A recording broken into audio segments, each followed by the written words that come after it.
Coming into your YouTube airwaves, it's Vaughn, the Statman, and welcome to the Stat Room. Woo! Good morning, and welcome to the Stat Room. All right, ladies and gentlemen, so before I get into this video, guys, let me introduce myself. Guys, I am Vaughn the Statman. You can follow me on Twitter at VonnTheStatman. And guys, check out the website, VonnTheStatman.com. If you watch me for the first time, hit that like button, hit that subscribe button so you don't miss my future videos. So without any further ado, let's get right into this small slate. All right, guys, so I haven't done a video in a minute. I don't do as many videos as I used to, but I will try to do at least one or two a week if I see value to give you guys. I don't want to just do a video just to do a video if I don't see value to give out to the people. All right, so on today's slate, guys, I want to just say something about the NBA because I'm not sure if I'm the only one that's noticing this, but Stephen Curry has changed the NBA, and I wouldn't say he necessarily changed it for the better. He gave a lot of teams false hope because everybody in the NBA now wants to be a three-point shooter, and they listen to these analytics that's saying a three-point shot is better than a jump shot. I don't care what the analytics say. I don't believe that. Because when Cleveland beat Golden State for the championship, LeBron James and Kyrie Irving attacked the hole because they was like, for every three-point shot, it's going to take them 4 attempts maybe to make one. And we can make 2 of our 4 jump shots and layups, which means that we'll be winning 4-1. Most teams are not shooting 50% from the three-point line over the course of 6 or 7 games. They'll shoot about 30%, but you can shoot 55, 60% from the 2 range. So I believe that you should just go for a layup. I'm seeing guys running to the three-point line as opposed to running to the rim and getting a layup. I don't see how that makes sense. I don't care what analytics say. Half these analytical people have never even played the game. A layup is far easier than a three-point shot. And I believe if more teams would go to the hole, you would have teams that are superior would dominate. And all LeBron James-led teams, they typically try to get layups. So let's get right into it, guys. So at the point guard position, guys, Murray is someone who I absolutely positively love.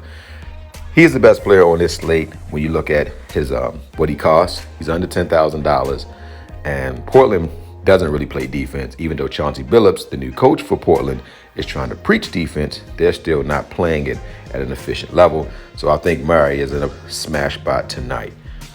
At the shooting guard position, with McCollum now not having Lillard as his co-partner, he's playing better because him and Lillard hasn't really figured it out yet. Because these two guys, they should be way better. And plus, they don't get their big man involved enough. I think Covington needs to be more involved. He's a great 3-and-D guy. I believe that they should have Covington maybe slash into the rim more. Because you just got guys standing around just waiting to get the ball and shoot it. That, to me, doesn't really create any chaos. Because I used to coach basketball, guys. And I used to run a motion. I used to love my guys to constantly move. So if my point guard, let's say my point guard is coming from the right side and he's driving to the hole, I don't want a guy in the left corner. I want him to come down the baseline towards the rim. Because if his man comes in double teams, he can throw a lob pass, it's a dunk, he can bounce pass, it can be a layup. But just standing out there shooting a three-point shot, to me, is just a waste of NBA talent. Unless that's the guy's best skill. But I like it when a guy can go to the rim and try to get a layup. All right, so Booker is out. So Phoenix, they still have too much firepower for Detroit. But like I said, everybody shoot three-pointers. So if Detroit three-pointers are on today, they could actually beat Phoenix. Any team can beat any team in the NBA right now because it goes by, will your three-point shot fall? That's what makes DFS a little bit more difficult to play now because teams are just, it's basically just, are the three-pointers falling? That determines the game today. So I'm really liking Burke. So I'm going to give you guys Burke. Burke is someone, I don't understand why teams give up on him so easily. I'm really a fan of Burke, guys. This guy plays hard. He got one of the best jump shots in the league. He's a quiet guy too. He's not the rah-rah, beat your chest type of guy, but he gets it done. He's consistent. And I don't know why teams don't just let him start, because when he does play, he balls out. Now I'm going to give you two shooting guards today. I'm going to give you Derrick Rose. I think he's going to get up for Chicago. He got drafted by Chicago. They're coming into New York. It's going to be a big game because both of these teams are playoff caliber teams. With Derrick Rose being back, it gives New York more firepower. Derrick Rose has some spring in him. He's bouncy. Since he's back with Thibodeau, he seems to have found the fountain of youth. He still looks good out there.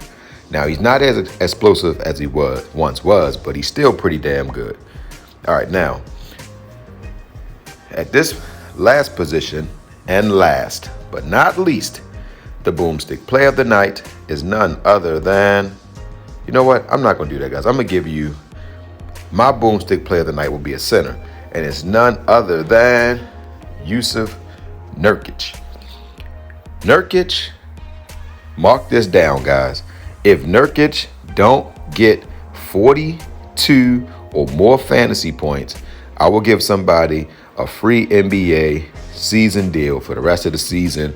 But you got to put in the comment section your email address, and I'll randomly select if he doesn't get 42. But I believe our boomstick player of the night will get us 42 plus. I am saying he gets close to 50. So that's it, guys. You got Nurkic, Rose, Burks, and Murray. So that's it, guys. I am on to break down the rest of the slate. So, guys, don't forget to win-win. That means give people what they want so you can get what you want. And, guys, don't forget to think and ink. That means write it down so that way it can come true. So good hunting on today's NBA contest. Love you guys.